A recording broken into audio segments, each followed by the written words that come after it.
어머님, 솔직히 말씀드릴게요. 저는 이 집에 오는 게 창피해요.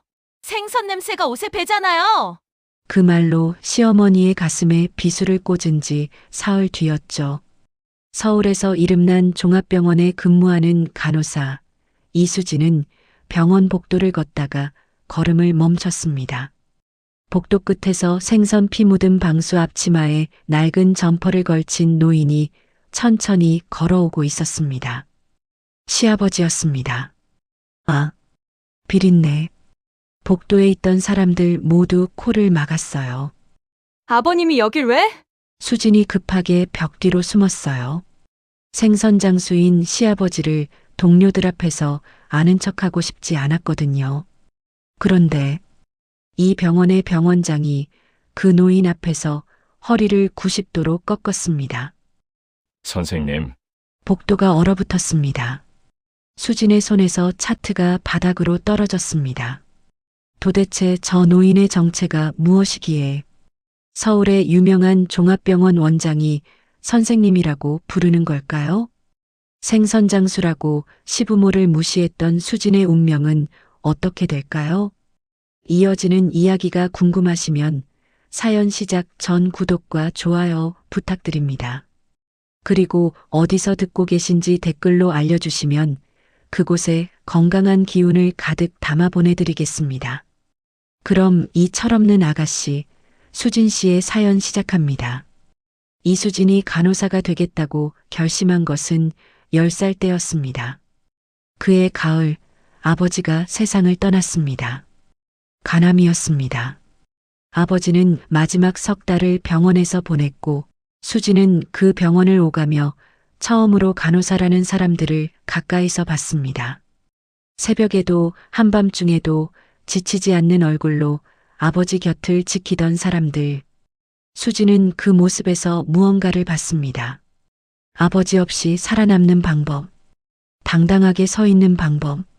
간호대학에 들어간 것은 그로부터 10년 뒤였습니다. 수진은 누구보다 열심히 공부했죠. 국가고시에 한 번에 합격했고 서울의 이 대학병원에 취직했습니다. 흰 유니폼을 처음 입던 날 수진은 거울 앞에 오래 서 있었습니다. 가슴 한켠이 묵직했지요. 아버지가 보셨으면 좋았을 텐데.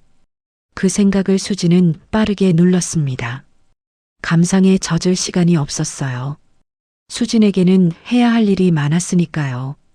병원 생활 6년이 지나는 동안 수진은 이 병원에서 자신만의 자리를 만들었습니다. 선배들 사이에서 인정받았고 환자들에게 신뢰를 얻었습니다. 병원 복도를 걸을 때 수진의 발걸음은 언제나 단단했죠. 수진은 흰 유니폼을 입은 자신의 모습이 좋았습니다. 그 자존심이 수진을 지탱했습니다. 그리고 바로 그 자존심이 수진의 눈을 멀게 했지요. 수진이 최태양을 만난 것은 30살이었습니다. 직장 동료의 소개였죠. 평범한 IT 회사 직원이었지만 성실하고 따뜻했습니다. 수진은 그런 사람이 좋았습니다. 화려하지 않아도 곁에 있으면 편한 사람. 교제한 지 2년 만에 태양이 청혼했습니다. 그리고 수진이 처음 시댁 이야기를 들은 날 밤 모든 것이 조금씩 어긋나기 시작했습니다. 어머니, 아버지는 무슨 일 하셔? 태양이 잠깐 머뭇거렸어요. 생선가게. 짧은 침묵이었습니다. 그런데 그 침묵이 수진에게는 유독 길게 느껴졌죠.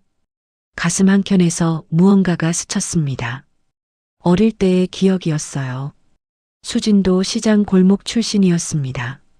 아버지가 건어물 가게를 하셨었죠. 학교 끝나면 가게로 달려가 숙제를 했고 손님이 오면 계산을 도왔습니다.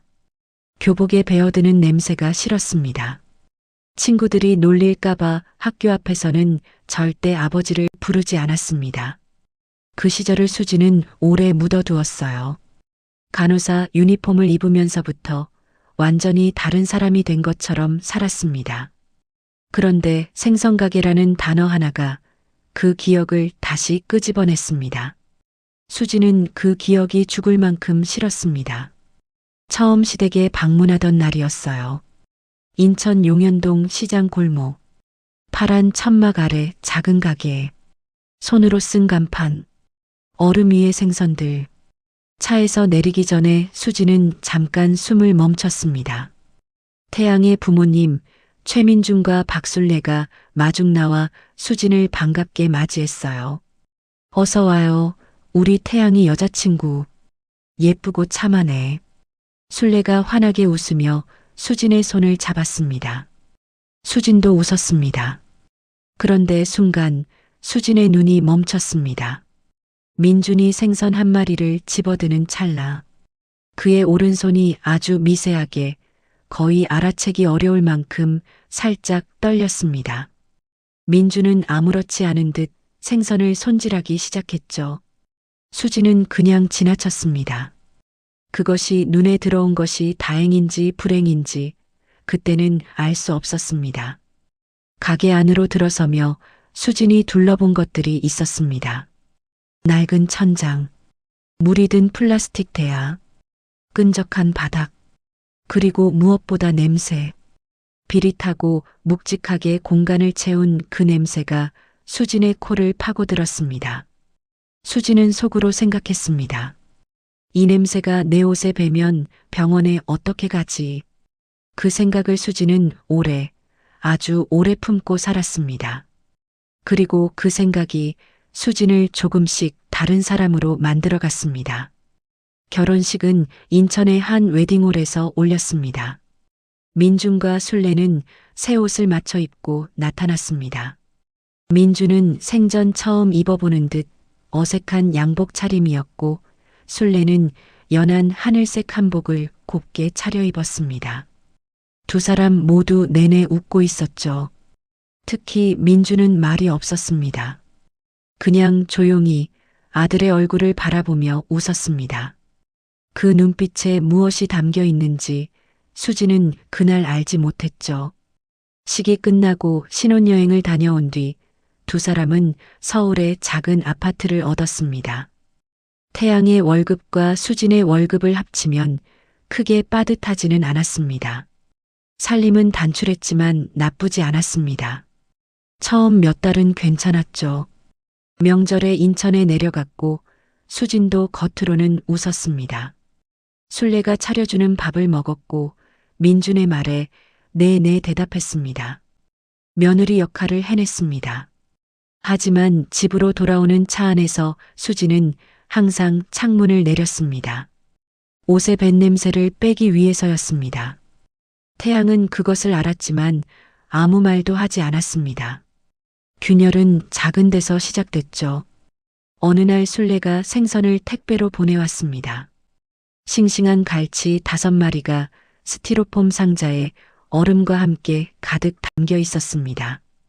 상자 안에는 술래의 손글씨로 쪽지가 들어 있었습니다. 수진아, 태양이 제일 좋아하는 거야. 잘 먹어. 수진은 상자를 냉장고 맨 아래 칸에 넣었습니다. 그리고 사흘 뒤 태양이 퇴근하기 전에 조용히 버렸습니다. 그날 저녁 태양이 냉장고를 열었어요. 갈치 어떻게 됐어? 수진이 아무렇지 않게 대답했습니다. 냄새가 좀 이상하더라고. 상한 것 같아서 버렸어. 그날 밤 태양은 오래 잠을 이루지 못했습니다. 천장을 바라보며 생각했죠. 상하지 않았다는 것을 자신도 알고 수진도 알고 있었습니다. 그런데 왜 아무 말도 못했을까? 왜 그냥 그렇구나 하고 넘겼을까? 태양은 그 답을 찾지 못한 채 눈을 감았습니다. 그런 일이 반복됐어요. 술래가 올라오고 싶다고 하면 수지는 번번이 핑계를 댔습니다. 요즘 병원이 너무 바빠서요. 제가 몸이 좀 안 좋아서요. 다음에 꼭 뵐게요, 어머니. 술래는 그럴 때마다 그렇구나, 바쁘구나 했습니다.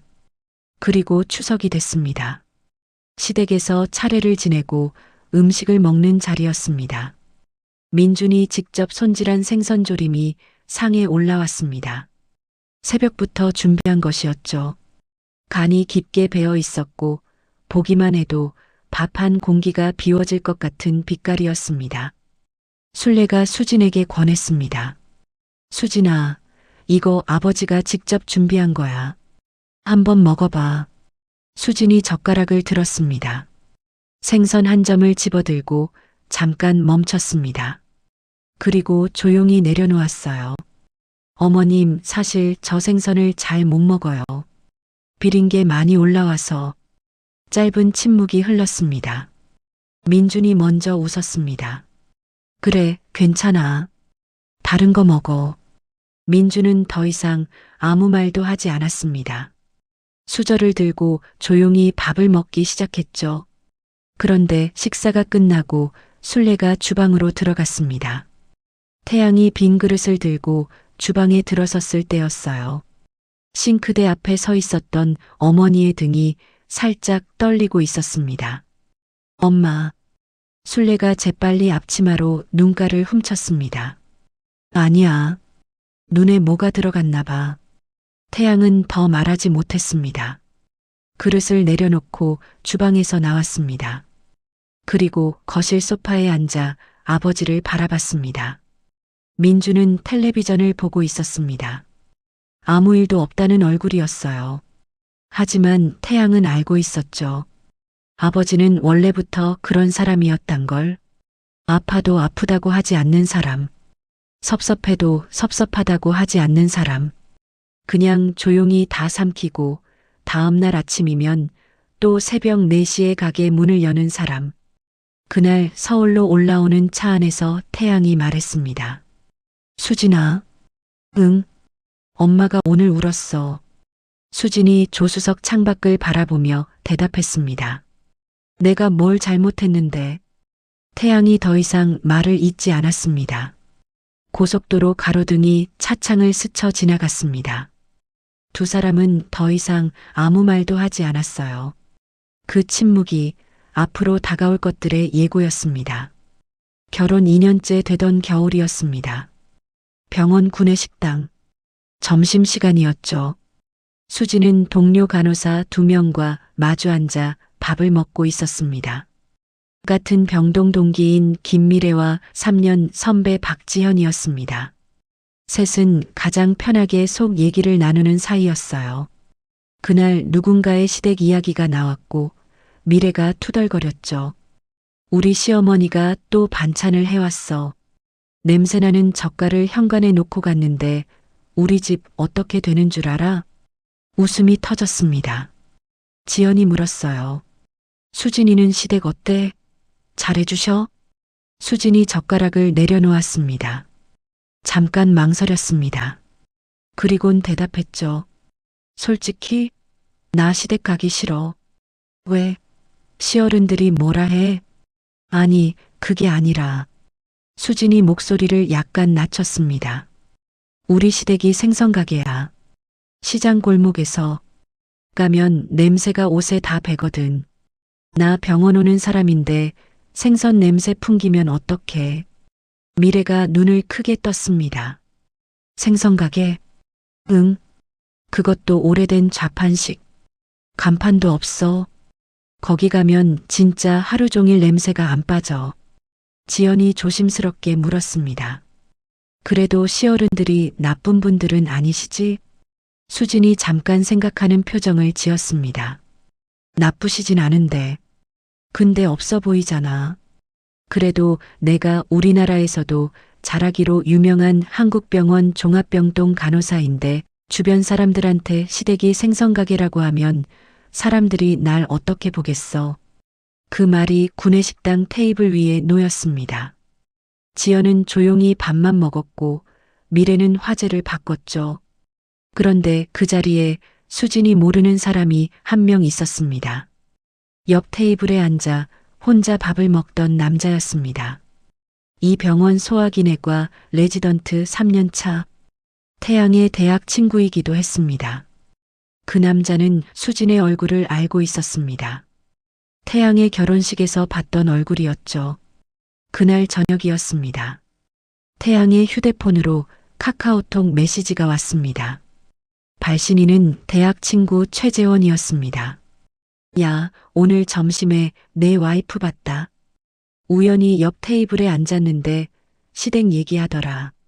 뭐라 해야 하나 그냥 알고나 있으라고. 태양은 메시지를 오래 바라봤습니다. 더 이상 묻지 않았죠. 굳이 물어보지 않아도 알 것 같았으니까요. 그날 밤 수진이 샤워를 하고 나오는 소리가 들렸습니다. 태양은 소파에 앉아 텔레비전을 켜두고 있었습니다. 수진이 옆에 앉으며 말했습니다. 오늘 많이 피곤하다. 응. 밥은 먹었어? 응. 수진이 태양의 얼굴을 흘깃봤습니다. 왜 그래? 무슨 일 있어? 태양이 텔레비전을 끄고 수진을 바라봤습니다. 수진아, 나 하나만 물어볼게. 응. 나랑 결혼한 거 후회해?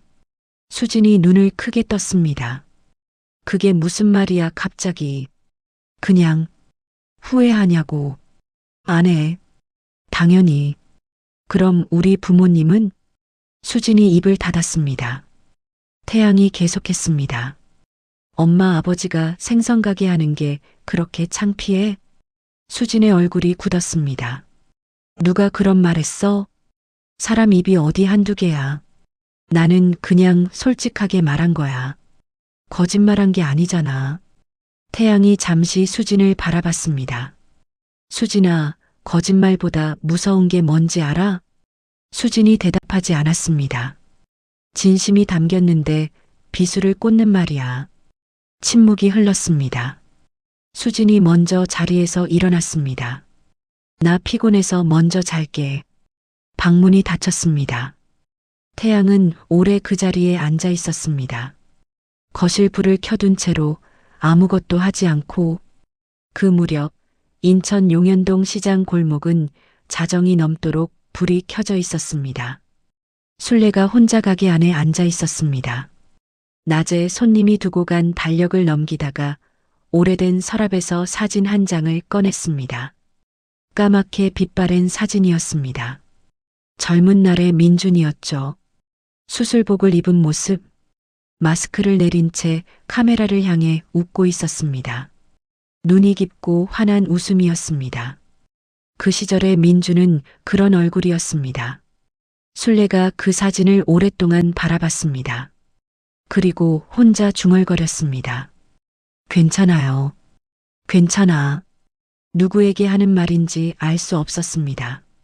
남편에게 하는 말인지, 자신에게 하는 말인지, 아니면 그 먼 곳에 누군가에게 하는 말인지. 순례는 사진을 다시 서랍에 넣었습니다. 불을 껐습니다. 그리고 가게 문을 잠갔습니다. 내일 새벽 4시면 다시 열어야 하는 30년째 단 하루도 빠지지 않은 문이었죠. 결혼 2년째 되던 해 마지막 날이었어요. 그날 수지는 퇴근하고 집에 들어왔어요. 거실 불이 꺼져 있었죠. 깜짝이야. 태양이 불 꺼진 거실의 소파에 앉아 있었습니다. 왜 이렇게 앉아 있어? 태양이 대답하지 않았어요. 수진이 불을 켰습니다. 태양의 얼굴을 보고 수진이 발걸음을 멈췄어요. 태양의 눈이 충혈돼 있었습니다. 왜 그래?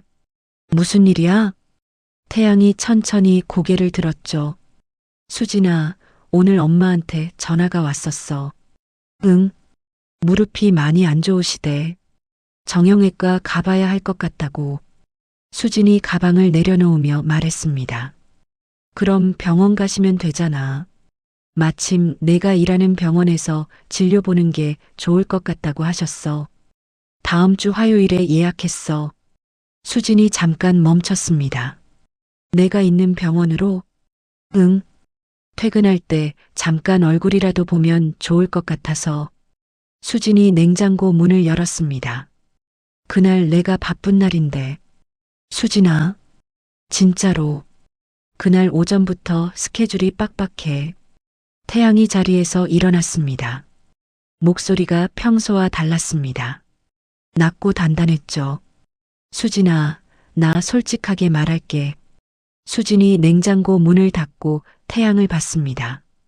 나 요즘 많이 힘들어. 나도 힘들어. 내 힘든 거랑 내 힘든 거 달라. 나는 가족 사이에서 혼자 서 있는 것 같아. 엄마 아버지한테는 수진이 내 눈치 봐야 하고, 너한테는 엄마 아버지 눈치 봐야 하고, 나 이게 3년째야. 수진이 팔짱을 꼈습니다. 그럼 나보고 어쩌라고. 내가 뭘 그렇게 잘못했어? 나 시댁 갈 때마다 갔고, 명절 한 번 빠진 적 없고, 몸만 간 거잖아. 그게 어디야? 가기 싫어도 간 건데. 태양의 눈빛이 흔들렸습니다. 수진아, 엄마가 오고 싶다고 할 때마다 내가 핑계댄 거 나 다 알아. 아버지가 보내주신 생선 버린 거도 알아. 구내식당에서 동료들한테 한 말도 알아. 수진의 얼굴이 굳었습니다. 왜 이제 와서 말하는데? 참았으니까. 왜 참았는데? 태양이 잠시 말을 멈췄습니다. 내가 언젠가 달라질 줄 알았으니까. 그 말이 수진의 가슴을 파고들었어요. 나는 달라진 게 없어. 처음부터 이런 사람이야. 나도 알아. 그래서 더 무서워. 침묵이 흘렀습니다. 태양이 먼저 말을 꺼냈습니다. 수진아, 우리 이러다가 어떻게 될 것 같아? 수진이 대답하지 않았습니다. 태양이 계속했습니다. 나는 엄마 아버지를 포기할 수 없어. 그분들이 나를 어떻게 키웠는지 알아? 생선 비린내 맡으면서 30년을 버티셨어. 나 대학 보내려고, 나 결혼시키려고. 그 삶이 창피한 삶이야? 수진의 눈이 흔들렸어요. 나는 창피하다고 한 적 없어. 했어. 언제? 구내식당에서. 병원에서 생선 냄새 풍기면 어떡하냐고. 없어 보인다고. 수진이 입술을 깨물었습니다. 태양이 조용히 말했습니다. 수진아, 나 하나만 물어볼게. 진짜로. 뭐? 우리 결혼 생활 계속할 수 있을 것 같아? 심장이 쿵 내려앉는 것 같았습니다. 수진이 태양을 바라봤습니다. 태양의 눈에 눈물이 고여 있었습니다. 흐리진 않고 그냥 고여만 있었죠. 그게 더 아팠습니다. 수진이 말했습니다. 그게 무슨 말이야? 말 그대로야. 이 결혼 생활 계속할 수 있냐고. 이혼하자는 거야? 태양이 대답하지 않았습니다. 그 침묵이 대답이었습니다. 수진은 그 자리에 서서 아무 말도 하지 못했습니다. 가슴 어딘가에서 무언가가 흔들렸습니다. 단단하다고 생각했던 것이 사실은 그렇지 않았다는 것을 처음으로 느꼈습니다. 그때 수진의 머릿속에 갑자기 떠오른 얼굴이 있었어요. 아버지였죠. 병원 침대에 누워있던 아버지. 마지막 몇 달을 버티던 그 얼굴. 수진이 손을 잡으면 꼭 쥐어주던 그 손. 수진은 그 기억을 빠르게 지웠습니다. 나 생각할 시간 필요해. 수진이 방으로 들어갔습니다. 문을 닫고 나서 침대에 앉았어요. 불을 켜지 않았습니다. 어두운 방 안에서 수진은 오랫동안 그 자리에 있었습니다. 태양의 말이 귓속에서 맴돌았습니다. 이 결혼 계속할 수 있어? 수진은 그 질문에 대한 답을 찾으려 했습니다. 그런데 이상하게도 답 대신 전혀 다른 장면이 떠올랐습니다. 어린 시절 시장 골목, 아버지가 건어물 가게 앞에 서 있었습니다. 학교 마치고 돌아온 수진에게 손을 흔들고 있었습니다. 환하게 웃으면서, 앞치마에 손을 닦으면서 그 손이 태양의 아버지 민준의 손과 겹쳤습니다. 생선을 손질하던 손, 미세하게 떨리던 그 오른손. 수진은 고개를 저었습니다. 그리고 눈을 감았습니다. 한편 그 시각 태양은 거실에서 어머니에게 전화를 걸었습니다. 신호가 갔습니다. 순례가 받았습니다. 태양아, 왜? 무슨 일이야? 태양이 말했습니다. 엄마, 나야. 그냥 목소리 듣고 싶어서. 순례가 잠깐 조용했습니다. 그래. 밥은 먹었어? 응. 수진이는? 자. 또 잠깐의 침묵이 흘렀습니다. 순례가 말했습니다. 태양아. 응. 너 힘들지? 태양이 대답하지 않았습니다. 순례가 계속 말했죠. 엄마 알아. 다 알아. 근데 있잖아, 태양아. 수진이 나쁜 애 아니야. 엄마는 알아. 엄마는 왜 그렇게 생각해? 아직 철이 덜 들어서 그러는 거야. 점점 달라질 거야. 기다려보자. 태양이 눈물을 삼켰습니다. 엄마는 섭섭하지도 않아? 순례가 잠시 뜸을 들이다가 말했습니다. 섭섭하지. 근데 있잖아. 아버지가 그러시더라. 수진이한테서 누가 보인다고. 태양이 미간을 좁혔습니다. 누가? 그냥 그러시더라고. 순례가 더 이상 말하지 않았습니다. 태양은 그 말이 무슨 뜻인지 물어봐야 했습니다. 하지만 그날은 묻지 않았어요. 나중에 그 말의 의미를 알게 됐을 때 태양은 그날 밤을 오래 기억했습니다. 어머니는 이미 알고 있었던 것입니다. 아버지도 어머니도. 처음부터 그날 밤 민주는 잠을 자지 않았습니다. 순례가 먼저 방으로 들어간 뒤에도 민주는 가게 안 낡은 의자에 홀로 앉아 있었습니다. 불은 껐습니다. 천막 사이로 새어 들어오는 가로등 불빛만이 가게 안을 희미하게 밝히고 있었습니다. 민준의 오른손이 무릎 위에 놓여 있었습니다. 그 손을 오래 바라봤습니다. 손등에 굵은 핏줄이 올라와 있었습니다. 군데군데 생선 비늘이 박혀 있었죠. 손가락 마디마디가 세월만큼 굵어져 있었습니다. 한때 이 손은 하얗고 가늘었습니다. 동료들이 피아니스트 손 같다고 했죠. 지금은 생선 장수의 손이었습니다. 민주는 천천히 주먹을 쥐었다가 폈어요. 오른손 약지가 끝까지 펴지지 않았습니다. 신경이 끊어진 자리였죠. 22년째. 이제는 아프지도 않았습니다. 그냥 그런 손이었습니다. 민준이 눈을 감았습니다. 어두운 눈꺼풀 안쪽에서 오래된 장면이 떠올랐습니다. 수술실안. 13시간짜리 수술. 간에 악성 종양이 생긴 12살짜리 아이.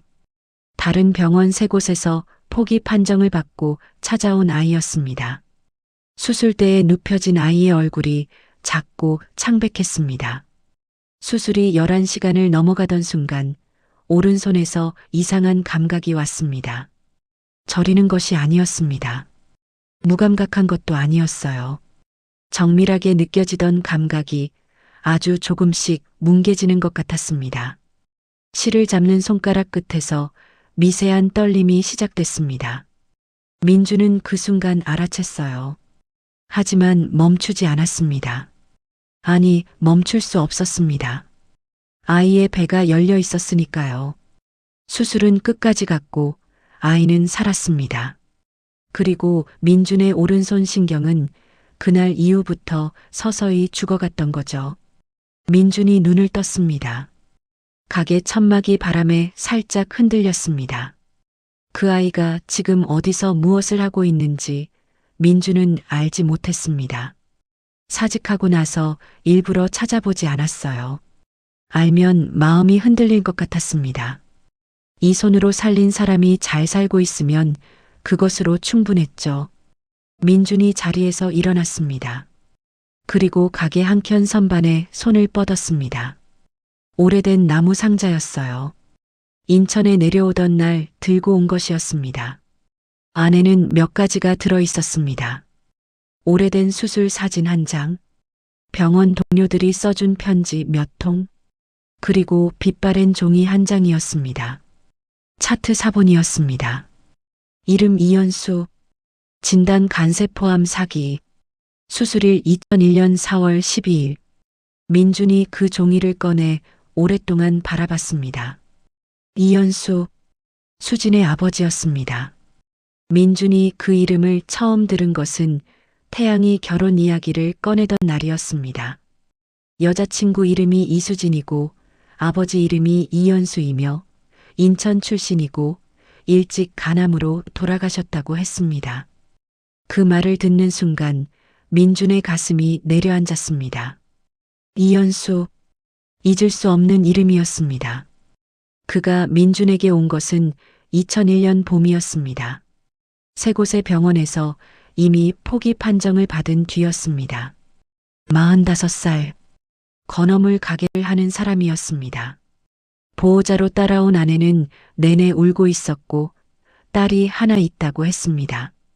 당시 7살이었다고 했습니다. 민주는 수술을 결정했습니다. 어려운 수술이었습니다. 종양의 위치가 나빴습니다. 하지만 불가능하지는 않았습니다. 민주는 할 수 있었습니다. 수술은 성공했습니다. 이연수는 3년을 더 살았습니다. 그리고 2004년 가을에 세상을 떠났습니다.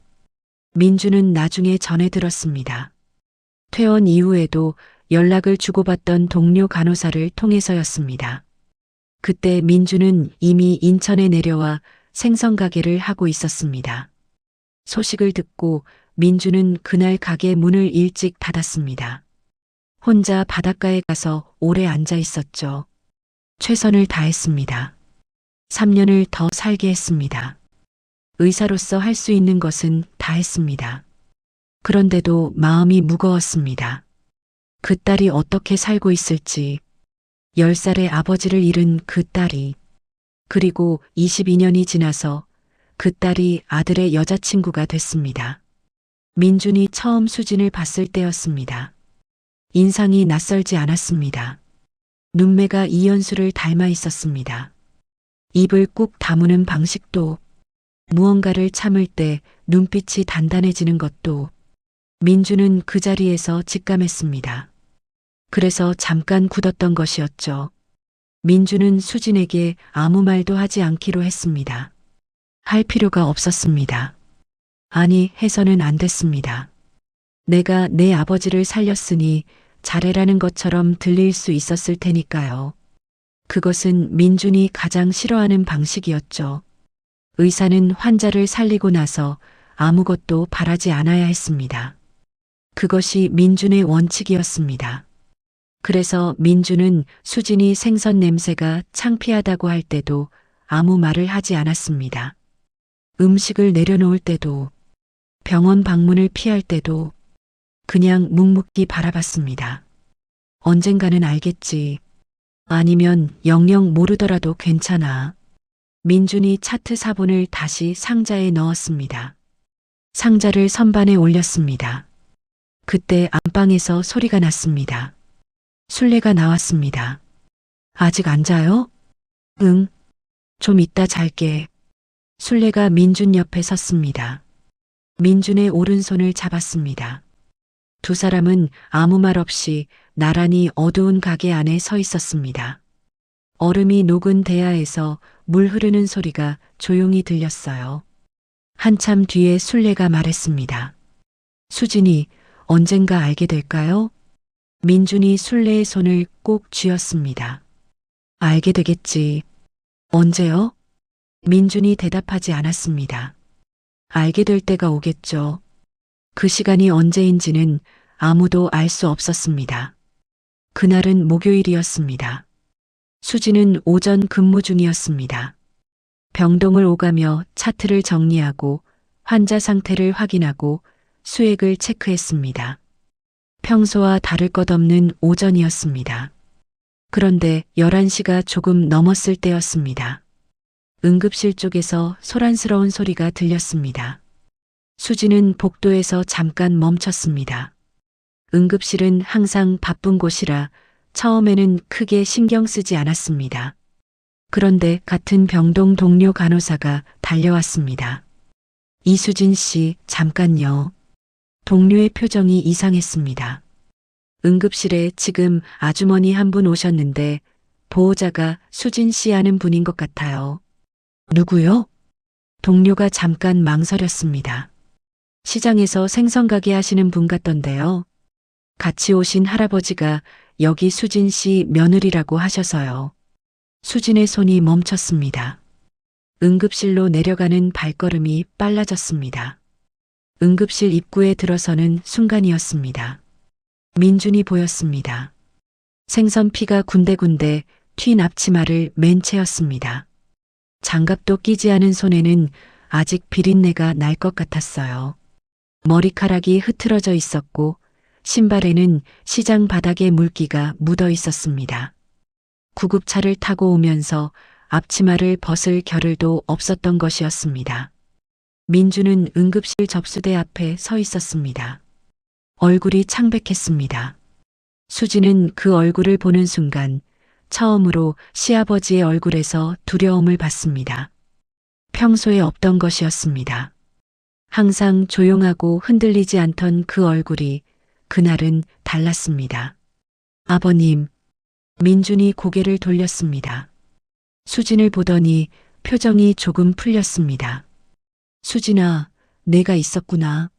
어떻게 된 거예요? 민준이 말했습니다. 가게에서 갑자기 쓰러졌어. 술래가. 손님 응대하다가 갑자기 그냥 주저앉아 버렸어. 119 불렀어. 목소리가 담담하려고 애쓰는 것이 느껴졌습니다. 하지만 손이 떨리고 있었습니다. 오른손이었습니다. 약지가 끝까지 펴지지 않는 그 손이 그날은 제어하지 못한 듯 미세하게 떨리고 있었습니다. 수진이 바로 안으로 들어갔습니다. 술래는 응급 처치대 위에 누워 있었습니다. 얼굴이 하얗게 떠 있었습니다. 앞치마를 입은 채였습니다. 늘 입고 계신 그 꽃무늬 앞치마였죠. 담당 의사가 처치를 하며 말했습니다. 저혈당 쇼크입니다. 식사를 제때 못 하셨나요? 민준이 뒤따라 들어오며 말했습니다. 오늘 아침에 바빠서 제대로 못 먹었어요. 점심도 아직이고. 의사가 고개를 끄덕였습니다. 포도당 투여하면 곧 회복하실 겁니다. 걱정 마세요. 수진이 술래의 얼굴을 내려다봤습니다. 주름진 얼굴, 새벽부터 일하느라 묻어있는 시장의 흔적들, 손등에 생선 손질의 상처가 몇 군데 남아 있었습니다. 수진은 그 손을 바라봤습니다. 그리고 조용히 시선을 돌렸습니다. 30분쯤 지났습니다. 술래가 눈을 떴습니다. 처음에는 천장을 바라보다가 고개를 돌려 민준을 봤습니다. 여기가 어디야? 민준이 술래의 손을 잡았습니다. 병원이야. 쓰러졌어. 내가요? 응. 술래가 잠시 멍하게 있다가 말했습니다. 가게는요? 손님들이 가게 됐어. 그냥 있어. 술래가 이번에는 수진을 봤습니다. 수진아, 여기 있었어? 네, 어머니. 괜찮으세요? 술래가 멋쩍은 듯 웃었습니다. 아이고, 창피하게. 밥을 좀 먹었어야 했는데. 수진이 대답하지 않았습니다. 창피하다는 말이 귓속에서 울렸습니다. 오래 전 자신이 했던 말이었습니다. 전혀 다른 의미였지만 술래가 안정을 찾자 담당 의사가 말했습니다. 안정 취하시고 1시간 정도 후에 퇴원하셔도 됩니다. 식사 꼭 챙기셔야 해요. 민준이 고개를 숙였습니다. 감사합니다. 처치실에서 나와 두 사람이 복도에 섰습니다. 민준이 생선 피 묻은 앞치마를 내려다봤습니다. 그제야 자신의 모습이 눈에 들어온 듯 했습니다. 벗으려고 했습니다. 수진이 말했습니다. 그냥 두세요, 아버님. 괜찮아요. 민준이 잠깐 수진을 바라봤습니다. 그리고 아무 말 없이 고개를 끄덕였습니다. 두 사람이 나란히 복도를 걸었습니다. 민준은 앞치마를 맨 채였습니다. 생선 피가 묻어 있었습니다. 시장 냄새가 났습니다. 병원 복도 한가운데서 비린내. 복도에 누군가가 말했습니다. 다들 코를 손으로 막고 있었어요. 그 순간 수지는 너무 부끄러웠습니다. 자리를 빨리 벗어나고 싶었죠. 아버님, 제가 자리를 오래 비우면 안 돼서요. 어머님이랑 병실에 같이 계세요. 제가 조금 있다 들릴게요.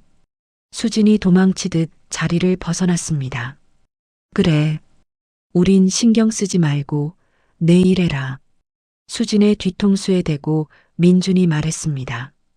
수진은 대답도 하지 않고 불이 나게 옆 복도로 몸을 피했어요. 복도 끝에서 발걸음 소리가 들렸습니다. 빠르고 단단한 발걸음이었죠. 이 큰 병원의 병원장, 정우석이었습니다. 흰 가운, 단단한 표정, 빠른 걸음. 그러다 멈췄습니다. 시선이 민준에게 고정됐습니다. 생선 피가 묻은 앞치마, 굽은 등, 조용한 눈빛, 정우석의 발걸음이 느려졌습니다. 그리고 민준을 향해 걸어왔습니다. 수진이 그 장면을 봤습니다. 병원장의 눈빛이 달라지고 있었습니다. 딱딱하고 냉정하던 그 눈빛이 아니었습니다. 무언가 오래된 것이 차오르는 눈빛이었습니다. 정우석이 민준 앞에서 멈췄습니다. 허리가 내려갔습니다. 90도, 천천히, 완전히 깊게. 복도가 조용해졌습니다. 지나가던 의사가 걸음을 멈췄습니다. 간호사 2명이 뒤돌아봤습니다. 아무도 말을 하지 않았습니다. 병원장의 목소리가 낮고 분명하게 울렸습니다. 선생님, 그 한마디였습니다. 생선 피 묻은 앞치마를 맨 노인 앞에서 흰 가운을 입은 병원장이 90도로 허리를 숙였습니다. 수진의 손에서 차트가 떨어졌습니다. 챙! 차트가 바닥에 부딪히는 소리에 두 사람이 고개를 돌렸습니다. 민준과 수진의 눈이 마주쳤습니다. 민준이 잠깐 놀란 표정을 지었다가 이내 조용히 웃었습니다. 수진아, 여기 있었네. 수진은 대답하지 못했습니다. 아까 처치실에서 봤던 민준의 떨리는 손이 떠올랐습니다. 생선 피가 묻은 앞치마가 보였습니다. 그리고 그 앞에서 90도로 허리를 숙인 병원장이 보였습니다. 세 가지가 겹쳤습니다. 무언가가 가슴 안에서 무너지기 시작했습니다. 그것이 무엇인지 수진은 그 자리에서는 아직 알지 못했습니다. 하지만 이번에는 달랐습니다. 알고 싶었습니다. 민준이 잠시 정우석을 바라봤습니다. 그리고 조용히 말했습니다. 웃어가. 병원장이 고개를 들었습니다. 눈이 붉었습니다. 선생님, 이렇게 뵙게 되다니. 정말로, 진짜로. 말이 제대로 이어지지 않았습니다. 병원장이, 이 병원에서 모르는 사람이 없는 정우석이 복도 한가운데서 목이 메었습니다. 민준이 그의 어깨를 가볍게 두드렸습니다. 잘 지냈어? 선생님 덕분에요. 훌륭한 병원장이 됐구나. 들었어. 선생님한테 부끄럽지 않으려고요. 두 사람이 잠깐 그 자리에 서 있었습니다. 말이 많지 않았습니다. 하지만 그 짧은 말 안에 수십 년이 담겨 있었습니다. 수지는 차트를 집어들고 병동으로 돌아왔습니다. 손이 떨렸습니다. 환자 호출 버튼이 울렸습니다. 수지는 자동으로 움직였습니다. 병실로 들어가 환자를 확인하고 수액을 체크하고 기록을 남겼습니다. 몸이 먼저 움직였습니다. 6년 동안 몸에 밴 습관이었습니다. 하지만 머릿속은 복도에 멈춰 있었습니다. 생선 피 묻은 앞치마를 맨 노인. 그 앞에서 90도로 허리를 숙인 병원장. 선생님이라고 부르던 그 목소리. 그리고 처치실에서 봤던 민준의 오른손. 떨리고 있던 그 손. 점심시간이 됐습니다. 수지는 밥을 먹지 않았습니다. 구내식당에 가는 대신 병원 복도 끝 창가에 혼자 서 있었습니다. 창밖으로 인천 거리가 보였습니다. 그때 뒤에서 발소리가 들렸습니다. 이수진 씨. 돌아보니 정우석 병원장이었습니다. 흰 가운 차림이었습니다. 평소의 단단한 표정이었습니다. 하지만 눈빛이 조금 달랐습니다. 잠깐 시간 있어요? 수진이 고개를 끄덕였습니다. 두 사람은 병원 옆 작은 카페에 마주 앉았습니다. 정우석이 먼저 말을 꺼냈습니다. 아까 응급실에서 오신 분, 최민준 선생님이 이수진 씨 시아버님이신 줄 몰랐어요. 네. 많이 놀라셨겠어요. 수진이 조용히 물었습니다. 원장님, 아버님이 어떤 분이셨는지 저한테 말씀해 주실 수 있으세요? 정우석이 커피잔을 내려놓았습니다. 그리고 잠시 생각하더니 말했습니다. 저는 12살 때 간에 종양이 생겼어요. 수진이 눈을 들었습니다. 세 곳의 병원에서 수술이 어렵다고 했습니다. 부모님이 마지막으로 찾아간 곳이 최민준 선생님이었어요. 당시 서울대학병원 외과 교수셨습니다. 수진이 말없이 들었습니다. 수술은 13시간이 걸렸어요. 저는 당연히 그 시간을 모릅니다. 마취에서 깨어났을 때 어머니가 울고 있었고 선생님이 옆에 서 계셨습니다. 정우석이 잠깐 멈췄습니다. 다 끝났다고. 이제 괜찮다고. 정우석의 목소리가 미세하게 흔들렸습니다. 저는 그 목소리를 아직도 기억해요. 33년이 지났는데도 눈을 뜨면 처음 들린 그 목소리가 수진이 가슴이 조여드는 것을 느꼈습니다. 그게 제가 의사가 되기로 결심한 순간이었습니다. 정우석이 창밖을 바라봤습니다. 의대 들어가서 선생님을 찾아봤더니 이미 사직하신 뒤였어요. 수술 중 오른손 신경이 손상됐다는 이야기를 들었습니다. 수진이 숨을 멈췄습니다. 오른손. 아까 처치실 앞 복도에서 봤던 그 손이 떠올랐습니다. 아내가 쓰러졌다는 두려움에 떨리던 그 오른손. 약지가 끝까지 펴지지 않는 그 손. 그리고 처음 시댁에 갔던 날 생선을 집어들 때 미세하게 떨렸다가 멈추던 그 손. 수진이 그냥 지나쳤던 그 손. 수술 중에 손상이 시작됐을 거라는 말을 나중에 들었어요. 정우석의 목소리가 낮아졌습니다. 13시간이었습니다. 저를 살리려고 멈추지 않으셨으니까. 덕분에 제가 살았고 덕분에 제가 의사가 됐습니다. 그런데 선생님은 그 손으로 다시는 수술실에 서지 못하셨어요. 수진의 눈이 뜨거워졌습니다. 정우석이 계속했습니다. 선생님이 인천에서 생선 가게를 하고 계신다는 걸 알게 된 건 제가 이 병원에 부임하고 나서였어요. 찾아뵙고 싶었는데 선생님이 과거 이야기를 꺼내는 걸 싫어하신다는 말을 들었어요. 그래서 기다렸습니다. 기다리셨어요? 네. 언젠가 우연히 마주칠 날을. 수진이 말했습니다. 오늘이 그날이었네요. 정우석이 조용히 고개를 끄덕였습니다. 잠시 침묵이 흘렀습니다. 정우석이 다시 말했습니다. 아까 복도에서 뵀을 때 정우석의 목소리가 조금 낮아졌습니다. 생선 피 묻은 앞치마를 맨 채로 복도를 걸어오시는데 수진이 들었습니다. 그분이 수술복을 입고 수술실에 서 계시던 모습이 겹쳤어요. 33년 전 기억인데 이상하게 겹쳤어요. 수진의 눈에서 눈물이 차올랐습니다. 수술복과 생선 피 묻은 앞치마. 같은 사람이었습니다. 정우석이 말했습니다. 수술을 못한다고 해도 병원에 남아 교수직을 이어갈 수도 있었을 텐데, 연구직으로 방향을 바꿀 수도 있었을 텐데, 근데 그렇게 안 하셨어요. 왜요? 정우석이 잠시 멈췄습니다. 수술하는 손이 아니면 나는 외과 의사가 아니라고. 그래서 외과 의사 최민주는 그날 수술실에서 끝났다고. 수진이 아무 말도 하지 못했습니다. 그럼 지금은 뭐냐고 여쭤봤더니 정우석이 조용히 웃었습니다. 그냥 생선 장수라고 하셨어요. 그냥 생선 장수. 그 말이 수진의 가슴 안에서 울렸습니다. 수진이 눈물을 참으며 물었습니다. 원장님, 선생님한테 수술 중에 손이 어떠셨냐고 여쭤본 적 있으세요? 정우석이 고개를 저었습니다. 못 여쭤봤어요. 근데 그 수술에 함께 있던 간호사 선생님을 나중에 만난 적이 있어요. 뭐라고 하던가요?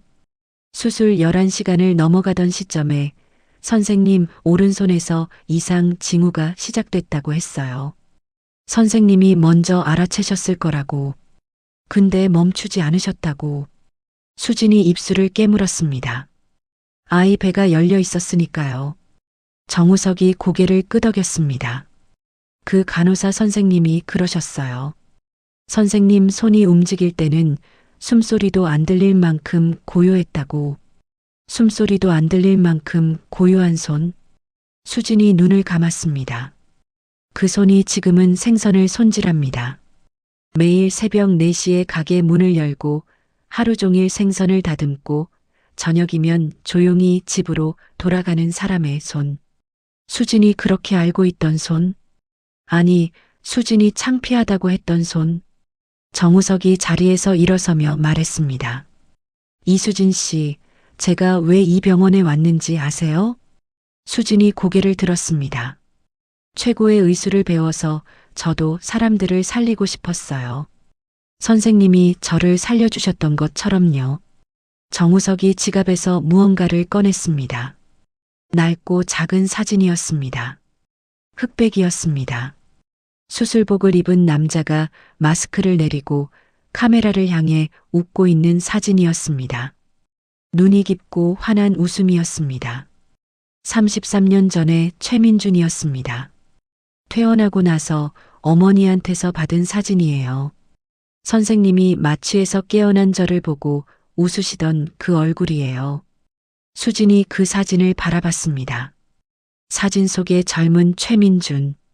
그리고 오늘 복도에서 생선 피 묻은 앞치마를 맨 채 걸어오던 68살의 최민준. 같은 눈빛이었습니다. 세월이 지나도 바뀌지 않은 것이 있었습니다. 정우석이 카페를 나갔습니다. 수지는 한동안 자리에서 일어나지 못했습니다. 창밖으로 저녁 해가 지고 있었습니다. 인천 하늘이 붉게 물들었습니다. 수지는 그 하늘을 바라보다가 갑자기 떠오른 것이 있었습니다. 아버지였습니다. 10살 때 아버지가 떠났습니다. 세 곳의 병원에서 포기했는데 한 의사가 수술을 결정했고 덕분에 아버지는 3년을 더 살았습니다. 수진이 7살에서 10살까지 아버지와 함께한 그 3년이 수진의 머릿속에서 무언가가 연결되기 시작했습니다. 아직 확신은 없었습니다. 하지만 가슴이 이상하게 떨렸습니다. 수진이 자리에서 일어났습니다. 카페를 나와 걷는데 발이 생각보다 무거웠습니다. 차에 올라 시동을 걸었습니다. 그리고 그냥 앉아 있었습니다. 시동 소리만 들렸습니다. 수진이 핸들 위에 이마를 얹었습니다. 오늘 하루가 머릿속에서 다시 흘렀습니다. 응급실로 뛰어내려가던 발걸음, 창백한 얼굴의 민준, 생선 피 묻은 앞치마, 떨리던 오른손, 그리고 90도로 허리를 숙인 병원장. 선생님, 그 한마디. 수진이 오래, 아주 오래 그 자리에 있었습니다. 아버지 기일은 11월 셋째 주 목요일이었습니다. 수진은 매년 그날 혼자 납골당에 갔습니다. 태양에게도 말하지 않았어요. 어머니는 먼 친척 집에 살고 있어서 오기 어려웠습니다. 그래서 늘 혼자였습니다. 그것이 수진에게는 자연스러운 일이었습니다. 올해도 혼자였어요. 납골당 입구에서 국화 한 다발을 샀습니다. 흰 국화였습니다. 아버지가 좋아하던 꽃이었죠. 정확히는 수진이 그렇게 기억하고 싶었습니다. 실제로 아버지가 꽃을 좋아했는지 아닌지 어릴 때의 기억은 흐릿했습니다. 복도를 걸어 아버지 칸 앞에 섰습니다. 작은 사진이 붙어 있었어요. 40 초반의 아버지였습니다. 수진이 아주 어릴 때 찍은 사진이었죠. 앞치마를 두르고 카메라를 향해 웃고 있었습니다. 기도를 해야 했지만 말이 없었습니다. 매년 그랬어요. 납골당 앞에 서면 수진은 늘 말문이 막혔습니다. 하고 싶은 말이 너무 많은 건지 아니면 아무것도 없는 건지 알 수 없었습니다. 한참을 그렇게 서 있다가 수진이 입을 열었습니다. 아버지. 목소리가 납골당 복도에 조용히 퍼졌습니다. 나 잘하고 있는 거야? 대답이 없었습니다. 당연했습니다. 그래도 수지는 계속했죠. 나 요즘 좀 이상해. 뭔가 잘못된 것 같은데 뭐가 잘못된 건지 모르겠어. 병원 복도 장면이 떠올랐습니다. 병원장이 허리를 숙이던 장면. 선생님이라고 부르던 목소리. 정우석의 말. 13시간의 수술. 손상된 오른손. 그리고 민준의 오른손이 떠올랐습니다. 생선을 집어들 때 미세하게 떨리던 그 손. 수진이 처음 시댁에 갔던 날 아무 생각 없이 지나쳤던 그 손. 아버지, 나 시부모님한테 되게 못되게 굴었어.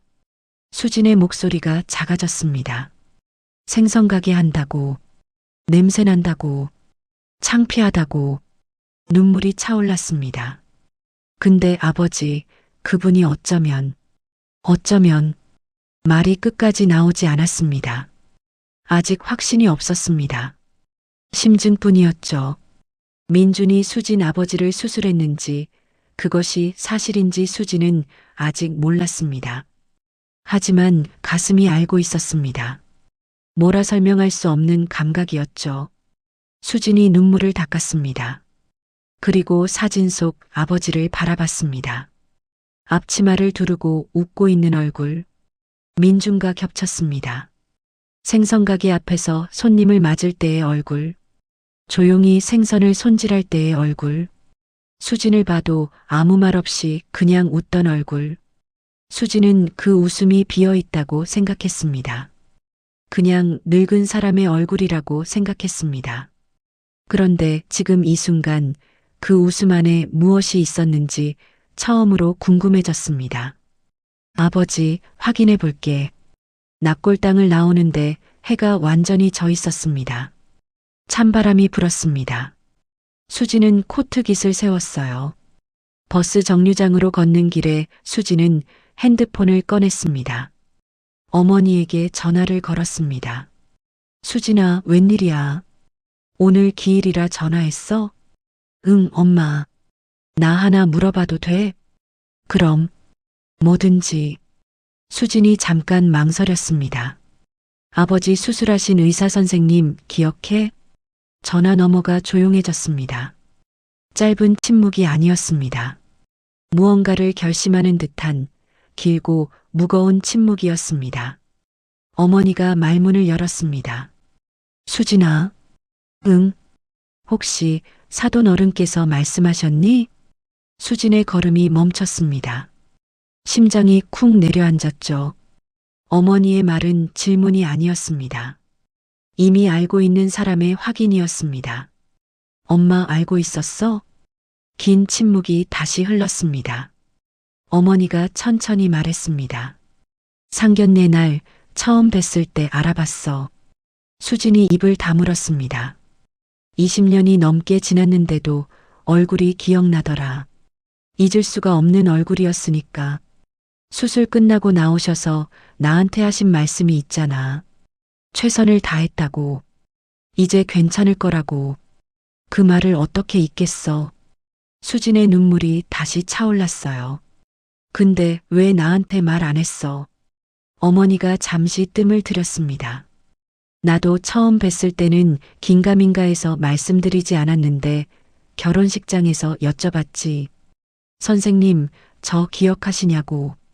그랬더니 어머니의 목소리가 낮아졌습니다. 그분이 조용히 웃으시면서 그러시더라. 저는 그냥 생선 장수입니다. 과거 이야기는 하지 않았으면 합니다. 우리 태양이 잘 부탁드립니다. 수진이 그 자리에 굳었습니다. 어머니가 계속했습니다. 그 말씀이 무슨 뜻인지 알았어. 과거로 대접받고 싶지 않다는 거잖아. 그래서 나도 아무 말 안 했어. 그분 뜻을 따르는 게 맞는 것 같아서. 수진이 눈물을 닦았습니다. 손이 떨렸습니다. 엄마, 그럼 아버지를 수술하신 분이 맞아? 맞아. 짧고 분명한 대답이었습니다. 최민준 선생님. 다른 데서 다 포기했을 때 수술해 주신 분. 덕분에 아버지가 3년을 더 사셨잖아. 수진이 내가 10살 될 때까지. 수진이 더 이상 눈물을 참지 않았습니다. 버스 정류장 가로등 아래서 수지는 하염없이 울었습니다. 지나가던 사람들의 시선이 느껴졌지만 수지는 신경 쓰지 않았습니다. 어머니의 목소리가 전화 너머에서 들렸습니다. 수진아, 응, 아버님한테 잘해드려. 알았지?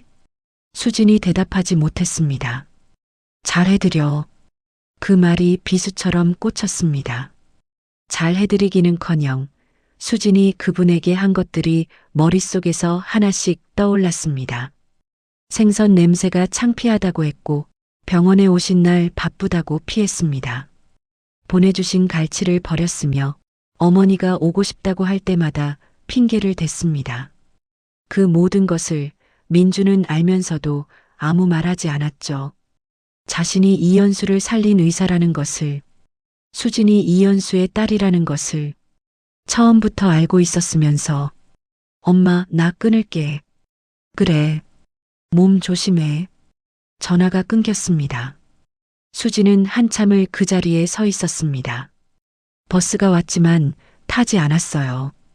다음 버스가 올 때까지 수진은 정류장에 서서 움직이지 않았지요. 민준의 얼굴이 떠올랐습니다. 창피하다는 말을 들으면서도 아무 말하지 않던 얼굴.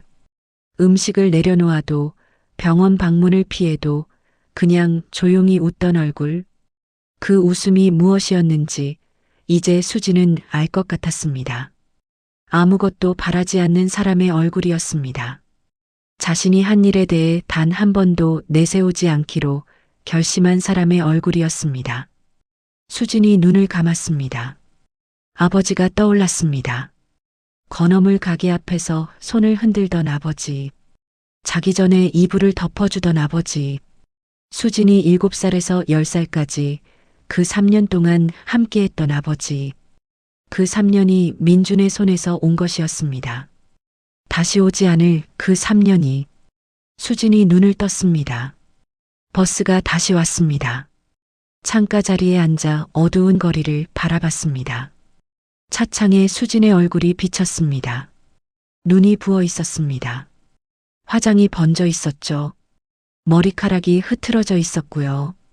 시장 골목에서 아버지 가게 앞을 뛰어다니던 7살의 얼굴. 그 아이가 아직 이 안에 있었습니다. 수지는 고개를 창에 기댔습니다. 내일 용현동에 가야겠다고 생각했습니다. 다음 날 아침이었습니다. 수지는 비번이었어요. 휴무날이었죠. 평소라면 늦잠을 자거나 밀린 집안일을 했습니다. 하지만 그날은 눈을 뜨자마자 자리에서 일어났어요. 잠을 제대로 자지 못한 얼굴이었습니다. 태양은 이미 출근한 뒤였습니다. 수지는 세수를 하고 가장 단정한 옷을 꺼냈습니다. 평소 시댁에 갈 때와 달랐죠. 평소에는 아무 옷이나 걸쳤습니다. 어차피 냄새 뵐 거라고 생각했으니까요. 그런데 그날은 달랐습니다. 옷장 앞에서 한참을 서 있다가 가장 깔끔한 코트를 꺼내 입었습니다. 용현동 시장 골목에 도착한 것은 오전 11시였습니다. 장이 한창인 시간, 골목 안쪽에서 사람들 소리가 들렸습니다. 생선 파는 소리, 손님 부르는 소리, 아주머니들 웃음소리. 수지는 그 소리를 들으며 골목을 걸었습니다. 파란 천막이 보였어요. 최씨 생선. 민준이 좌판 앞에 서 있었습니다. 손님에게 갈치를 손질해주는 중이었습니다. 술래는 안쪽에서 대야를 정리하고 있었습니다. 민준이 먼저 수진을 봤어요. 잠깐 손이 멈췄습니다. 그리고 다시 갈치를 손질하기 시작했습니다. 왔어? 아무 일도 없다는 목소리였습니다. 아버님, 응, 저 오늘 드릴 말씀이 있어서요. 민준이 손님에게 갈치를 건네고 돈을 받았습니다. 손님이 가고 나서야 수진을 바라봤죠. 눈이 마주쳤습니다. 수진이 숨을 한번 들이쉬었습니다. 아버님, 저희 아버지 이름이 이연수예요. 복도에서 물 흐르는 소리가 들렸습니다. 민준이 아무 말도 하지 않았어요. 인천에서 건어물 가게 하셨고 가남으로 25년 전에 수술을 받으셨어요. 세 곳의 병원에서 포기했는데 한 선생님이 수술을 결정해 주셨고 덕분에 3년을 더 사셨어요. 민준의 손이 대야 위에 얹혀 있었습니다. 움직이지 않았습니다. 그 선생님 성함이 최민준이에요. 침묵이 흘렀습니다. 길고 깊은 침묵이. 술래가 안쪽에서 나왔습니다. 수진의 얼굴을 보고 무언가를 직감한 듯 그 자리에 멈췄습니다.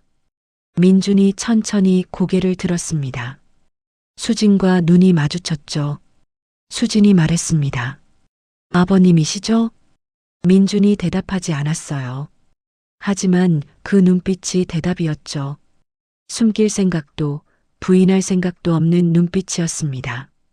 그냥 조용히 담담하게 수진을 바라보는 눈빛이었습니다. 수진의 눈에 눈물이 차올랐습니다. 왜 말씀 안 하셨어요? 민준이 잠시 대야에서 손을 떼고 앞치마에 닦았습니다. 말할 필요가 없었어. 아버님, 수진아, 나는 의사였을 때 환자한테 아무것도 바란 적 없어. 살리고 나서 잘해달라는 말 한 번도 한 적 없어. 그게 내 원칙이었어. 수진이 입술을 깨물었습니다. 근데 저는 아버님한테 알아.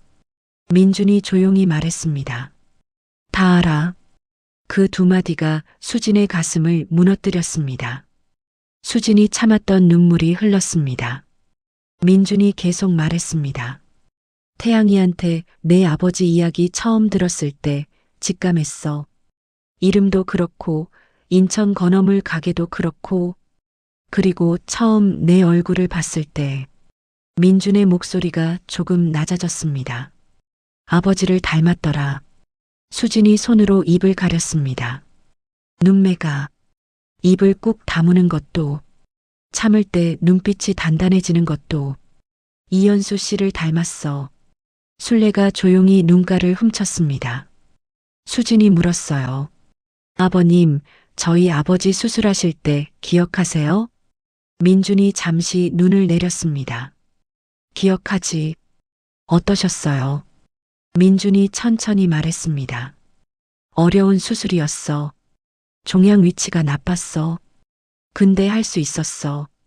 그래서 했어. 그게 다예요? 그래. 의사한테는 그게 다야. 수진이 눈물을 닦으며 말했습니다. 아버님, 저는 그 3년 동안 7살부터 10살까지 아버지의 기억은 그때 기억밖에 없어요. 아버지 얼굴도 목소리도 손도 그 3년에서 다 가져온 거예요. 민준이 수진을 바라봤습니다. 그 3년이 아버님 손에서 온 거잖아요. 민준이 아무 말도 하지 않았습니다. 저는 그 손한테 냄새 난다고 했어요. 창피하다고 했어요. 수진이 고개를 숙였습니다. 죄송합니다, 아버님. 목소리가 떨렸어요. 정말 죄송해요. 골목에 바람이 불자 파란 천막이 살랑거렸습니다. 민준이 한 걸음 앞으로 나왔습니다. 그리고 고개를 숙인 수진의 앞에 섰어요. 수진이 고개를 들었습니다. 민준이 말했습니다. 수진아, 나는 너한테 섭섭한 거 없다. 진짜. 아버님. 근데 한 가지만 말할게. 민준이 수진의 눈을 똑바로 바라봤습니다. 사람 볼 때 겉으로 보지 마. 어떤 옷 입었는지, 어떤 일을 하는지, 냄새가 어떤지. 그게 사람의 전부는 아니야. 수진이 고개를 끄덕였습니다. 나도 젊었을 때 그랬어. 아버지가 부두 노동자셨는데 그게 부끄러웠어. 의대생이 부두 노동자 아들이라는 게 그 마음이 얼마나 나쁜 건지 한참 지나서 알았어. 민준의 목소리가 조용했습니다. 수진이 눈물을 훔쳤습니다. 그때 술래가 앞으로 나왔습니다. 아무 말 없이 수진의 손을 잡았습니다. 거칠고 두꺼운 손이었습니다. 30년 동안 생선을 다듬고 대야를 닦고 새벽 바람을 맞아온 손이었습니다. 그 손이 수진의 손을 꼭 쥐었어요. 술래가 말했습니다. 수진아, 나는 내가 와줘서 고마워. 오늘 수진이 순례의 손을 두 손으로 감쌌습니다. 어머니, 저 앞으로 자주 올게요. 그래. 밥이나 먹고 가. 순례가 안으로 들어갔습니다. 수진과 민준이 가게 앞에 남았습니다. 잠깐의 침묵이 흘렀습니다. 민준이 다시 좌판 앞에 섰습니다. 그리고 아무 일도 없다는 듯이 생선을 집어들었습니다. 오른손이었습니다. 약지가 끝까지 펴지지 않는 그 손이었죠. 수진이 그 손을 바라봤습니다. 한때 수술실에서 사람을 살리던 손, 13시간을 멈추지 않던 손, 그리고 지금은 매일 새벽 생선을 손질하는 손. 수진이 물었습니다. 아버님, 그 손 아프지 않으세요? 민준이 웃었습니다. 안 아파. 언제부터 그랬어요. 오래됐어. 이제는 이 손이 더 편해. 수진이 고개를 끄덕였습니다. 그 말이 무슨 뜻인지 이제는 알 것 같았습니다. 수술하는 손보다 생선 손질하는 손이 더 편하다는 게 아니었어요. 가진 것에 집착하지 않고 잃은 것을 원망하지 않고 지금 있는 자리에서 할 수 있는 것을 하는 사람의 말이었습니다. 골목 안쪽에서 순례가 불렀습니다. 밥 됐어요. 들어와요. 민준이 앞치마에 손을 닦으며 안으로 들어갔습니다. 수진이 그 뒤를 따랐습니다. 좁은 가게 안쪽 작은 상에 밥이 차려져 있었습니다. 갓 지은 쌀밥, 된장찌개, 그리고 갈치조림이었죠. 수진이 자리에 앉았습니다. 순례가 갈치조림을 수진 앞으로 밀었습니다. 먹어봐. 오늘 아침에 한 거야. 수진이 젓가락을 들었습니다. 갈치 한 점을 집었습니다. 입에 넣었습니다. 부드럽고 간이 깊었습니다. 비린내가 아니었습니다. 오래 고아낸 양념 냄새였습니다. 생선 고유의 향이었죠. 수진이 천천히 씹었습니다. 눈물이 날 것 같았어요. 맛있었습니다. 민준이 밥을 먹다가 말했습니다. 맛있어? 수진이 고개를 끄덕였습니다. 네, 아버님. 맛있어요. 민준이 웃었습니다. 세 사람이 좁은 상 앞에 앉아 밥을 먹었습니다. 골목 바깥에서 장사 소리가 들렸습니다. 파란 천막이 바람에 살랑거렸죠. 비릿하고 묵직한 냄새가 가게 안을 가득 채웠습니다. 수지는 그 냄새가 더 이상 불편하지 않았습니다. 아버지 냄새 같았습니다. 그날 이후 수진이 달라졌습니다. 토요일 아침 수진이 먼저 말했습니다. 여보, 나 오늘 용현동 다녀올게. 태양이 밥을 먹다가 고개를 들었습니다. 같이 갈까? 아니, 오늘은 혼자 갈게. 태양이 더 묻지 않았습니다. 수진이 용현동에서 돌아온 것은 저녁이었습니다. 가방에서 스티로폼 상자를 꺼냈습니다. 어머니가 갈치 보내주셨어. 태양이 상자를 받아들었습니다. 무거웠습니다. 상자 안에는 갈치 7마리가 얼음과 함께 빽빽하게 들어 있었습니다. 술래의 손글씨 쪽지가 붙어 있었죠. 태양아, 수진아, 잘 먹어. 태양이 쪽지를 읽다가 수진을 봤습니다. 수진이 이미 주방으로 들어가고 있었습니다. 오늘 저녁은 내가 할게. 태양이 잠시 그 자리에 서 있었습니다. 그리고 조용히 상자를 내려놓았습니다. 눈이 뜨거워지는 것을 느꼈어요. 수진이 갈치를 굽기 시작했습니다. 주방에서 냄새가 났습니다. 비릿하고 고소한 냄새였습니다. 기름이 달궈지면서 생선 껍질이 구워지는 소리가 들렸습니다. 그 냄새가 아파트 전체에 퍼졌습니다. 수진은 환풍기를 켜지 않았습니다. 태양이 주방 입구에 기대어 수진의 등을 바라봤습니다. 수진아, 응, 고마워. 수진이 뒤를 돌아봤습니다. 뭘? 그냥. 두 사람이 잠시 눈을 마주쳤습니다. 수진이 다시 갈치를 뒤집고 태양이 식탁을 차렸습니다. 두 사람이 나란히 앉아 밥을 먹었습니다. 갈치가 바삭하게 잘 구워졌습니다. 태양이 한 점 먹더니 말했습니다. 맛있다. 수진이 웃었습니다. 어머님이 주신 생선이잖아. 그 말이 자연스럽게 나왔습니다. 억지로 꺼낸 말이 아니었습니다. 태양이 수진의 얼굴을 바라봤습니다. 오래 굳어있던 무언가가 녹아내린 것 같았습니다. 그것이 무엇이었는지는 태양도 수진도 굳이 말하지 않았습니다. 말하지 않아도 아는 것들이 있었으니까요. 수진이 달라진 점은 또 있었어요. 시어머니께 먼저 전화를 걸기 시작했죠. 특별한 이유가 없어도 그냥 목소리가 듣고 싶어서 전화했습니다. 술래는 처음에 놀랐어요. 수진이 먼저 전화를 한 적이 없었으니까요. 하지만 이내 반가워했습니다. 잘 지내지? 밥은 먹었어? 네, 어머님. 어머님은요? 나야 잘 먹지. 오늘 가게에 고등어가 많이 들어왔어. 다음에 보내줄까? 네, 보내주세요. 짧은 통화였습니다. 특별한 내용도 없었습니다. 하지만 술래는 전화를 끊고 나서 민준에게 말했습니다. 수진이가 먼저 전화했어. 민준이 생선을 손질하다가 잠깐 웃었습니다. 그래. 응. 그날 저녁 민준이 평소보다 일찍 가게 문을 닫았습니다. 술래와 함께 오랜만에 포장마차에 갔습니다. 소주 한 잔씩을 마셨죠. 술래가 물었습니다. 좋아요? 민준이 잔을 내려놓으며 말했습니다. 그래. 이제 수진이 시댁에 가는 횟수가 점점 잦아졌어요.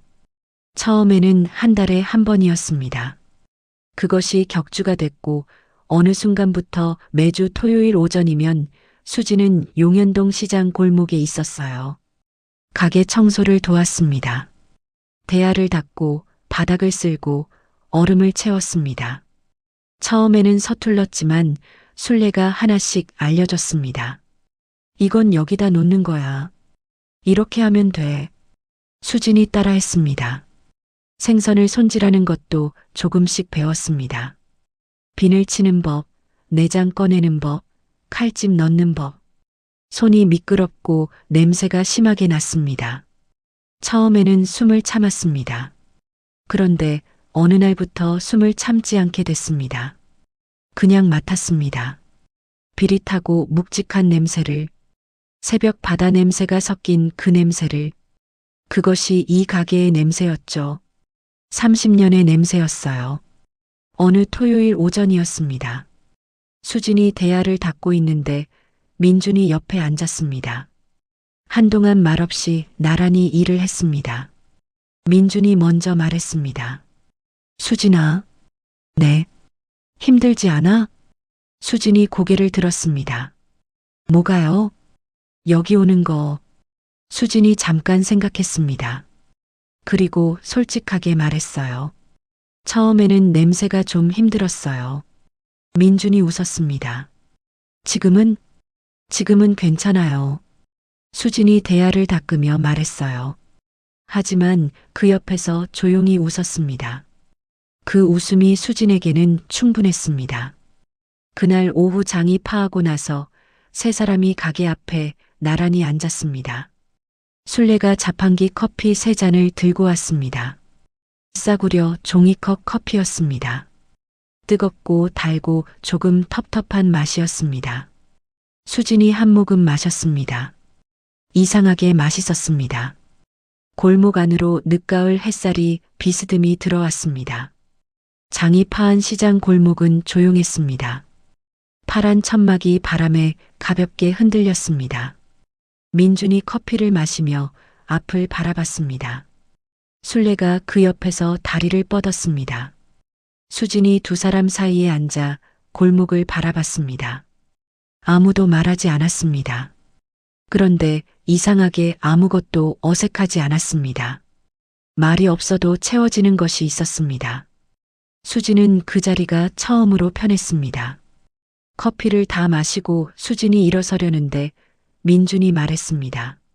수진아. 네. 민준이 골목 끝을 바라보며 말했습니다. 이연수 씨 좋은 사람이었어. 수진이 멈췄습니다. 수술 전날 밤에 나한테 그러더라고. 딸이 하나 있는데 그 애가 커서 어떤 사람이 될지 너무 궁금하다고. 같이 있어주지 못해서 미안하다고 하셨어. 수진의 눈이 뜨거워졌습니다. 딸이 어떻게 컸는지 위에서 보셨을 거야. 수진이 대답하지 못했습니다. 민준이 계속했습니다. 간호사가 됐잖아. 좋은 병원 다니고 자랑스러워 하실 거야. 수진이 눈물을 흘렸습니다. 이번에는 닦지 않았습니다. 그냥 흘렸습니다. 민준이 자리에서 일어났습니다. 그리고 가게 안으로 들어가면서 한마디를 남겼습니다. 다음 주에도 와. 명령도 아니었습니다. 부탁도 아니었습니다. 그냥 당연한 말이었습니다. 수진이 눈물을 닦고 웃었습니다. 네, 아버님. 그로부터 6달이 지났습니다. 토요일 오전 8시 용현동 시장 골목에 햇살이 들어왔습니다. 민준이 새벽 4시에 열어둔 가게는 이미 아침 장사가 한창이었습니다. 술래가 안쪽에서 생선을 손질하고 민준이 좌판 앞에서 손님을 맞았습니다. 골목 입구에서 익숙한 발소리가 들렸습니다. 술래가 고개를 들었습니다. 수진이었습니다. 코트깃을 세우고 가방을 든 채로 골목을 걸어오고 있었습니다. 볼이 빨갛게 물들어 있었습니다. 초겨울 바람 때문이었습니다. 민준이 고개를 들었다가 다시 손님 쪽을 봤습니다. 아무 말도 하지 않았습니다. 하지만 입꼬리가 올라갔습니다. 수진이 가게 앞에 섰습니다. 앞치마를 가방에서 꺼내 허리에 둘렀습니다. 자기 것이었습니다. 언제부터인가 가져다 두었습니다. 술래가 말했습니다. 왔어? 오늘 고등어가 많이 들어왔어. 손질 좀 도와줘. 네, 어머니. 수진이 대야 앞에 앉았습니다. 고등어를 집어들었습니다. 손이 제법 익숙해졌습니다. 칼을 잡는 법도 비늘을 치는 법도 처음에 1시간 걸리던 것이 이제는 30분이면 됐습니다. 술래가 옆에서 갈치를 손질하며 말했습니다. 있잖아, 수진아. 네. 태양이 어릴 때 있잖아. 이 가게에서 숙제하고 그랬어. 저기 저 구석에 앉아서 손님 오면 인사하고. 수진이 그 구석을 바라봤습니다. 낡은 나무 선반 아래 작은 공간이었습니다. 거기서 중학교 때까지 숙제했어. 아버지 옆에서. 수진이 웃었습니다. 태양이가요? 응. 그 애가 의외로 이 가게를 좋아했어. 냄새 난다고 한 번도 안 했어. 수진이 고개를 끄덕였습니다. 그 말이 무엇을 뜻하는지 알았습니다. 태양이 수진에게 아무 말도 하지 않은 이유도 알 것 같았습니다. 이 냄새를 알고 자란 사람이었으니까요. 그 냄새가 무엇인지 알고 있었으니까요. 오전 장사가 끝나갈 무렵이었습니다. 골목 입구에서 정우석이 나타났습니다. 흰 가운 대신 캐주얼한 차림이었습니다. 손에 커피 2잔을 들고 있었습니다. 한 달에 한 번 정우석은 이 골목에 왔습니다. 민준이 고개를 들었습니다. 왔어? 네, 선생님. 정우석이 커피 한 잔을 민준에게 건넸습니다. 오늘은 일찍 왔네. 오전에 시간이 났어요. 2 사람이 가게 앞 낡은 의자에 나란히 앉았습니다. 말이 많지 않았어요. 그냥 앉아 있었습니다. 골목을 바라보고 커피를 마시고 가끔 짧은 말을 주고받았습니다. 그것으로 충분했습니다. 수진이 그 2 사람을 바라봤습니다. 13시간의 수술이 만들어낸 인연이었습니다. 수진은 다시 고등어를 손질하기 시작했습니다. 손에서 비린내가 났습니다. 괜찮았습니다. 오후가 되자 태양이 왔습니다. 점심을 같이 먹겠다고 왔습니다. 술래가 반색을 하며 안으로 들어갔습니다. 민준이 정우석과 자리에서 일어났습니다. 5 사람이 좁은 가게 안작은 상에 둘러앉았습니다. 갓 지은 밥, 된장찌개, 그리고 고등어 조림. 수진이 고등어를 집었습니다. 입에 넣었습니다. 오늘은 자신이 손질한 고등어였습니다. 맛이 달랐습니다. 손맛이라는 게 이런 것인지 아니면 마음이 달라지면 맛도 달라지는 것인지 알 수 없었습니다. 그냥 맛있었습니다. 순례가 밥을 먹다가 물었습니다. 맛있어? 수진이 웃으며 고개를 끄덕였습니다. 네, 어머님. 맛있어요. 밥을 먹는 5명 모두 웃었습니다. 골목 바깥에서 시장 소리가 들렸습니다. 파란 천막이 바람에 살랑거렸어요. 비릿하고 묵직한 냄새가 가게 안을 가득 채웠습니다. 그 냄새가 수진에게는 이제 집 냄새였습니다. 오늘 철부지 아가씨 수진의 이야기 어떠셨나요? 아직도 구독과 좋아요를 누르지 않으셨다면 한 번 더 부탁드려요. 귀한 시간 내어 시청해 주셔서 감사드립니다. 다음에 더욱 재미있는 사연으로 찾아뵙겠습니다.